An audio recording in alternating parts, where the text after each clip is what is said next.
Good morning, brethren. To open up our services this morning, I wanted to deliver an exhortation of sorts to you, which comes from Hebrew, the 10th chapter and the 24th verse. It's a rather short verse, but it quickly expands into something much larger as we consider it. It says in Hebrews 10:24, "And let us consider one another to provoke unto love and to good works." To prepare ourselves for the things which are going to be heard and said this morning, I want for us to consider the fact that we all have the potential to either be an advantage or a hindrance to one another. Amen. It is essential that especially when we purpose to meet together on the Lord's Day, that we realize our conduct is not of no consequence to others. We know that it is the nature of our new man to desire to comfort and edify one another, and in the Spirit we naturally consider ourselves better than others, and we naturally consider others to be better than ourselves, and we seek to advantage our brothers and sisters. However, just as Paul did, we do recognize that there is another law within our members. We also have a flesh that, if it had its way, would seek its own will and has no consideration for others. We then have the capability by our conversation to either edify and sharpen one another or to distract and annoy. For the past several weeks, I've become increasingly aware in my own circumstances that especially in the assembly, the wicked one is quick to, if possible, cause many opportunities for offense among the brethren.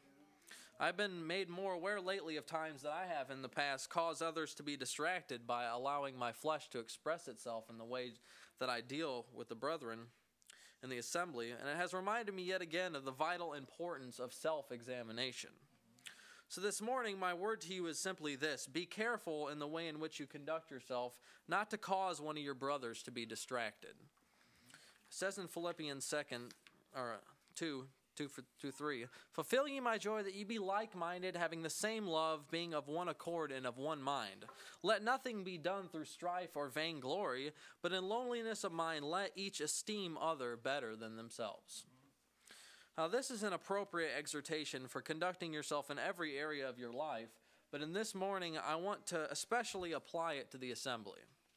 It seems to me that the times in which we set aside to meet with one another are high times, and that they ought to be times when we are especially aware of these things.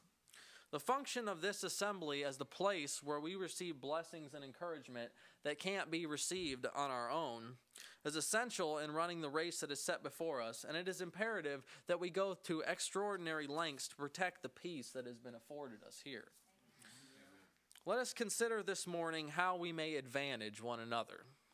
The Lord has caused each of us to excel in certain areas more than others, and we have all been given unique insights and abilities. As we gather together this morning, let us seek to be good stewards of the things which God has given us. Let us recognize that just as we have come to the assembly to receive of what the other brethren have been given, the other brethren have come to receive of what we have been given as well.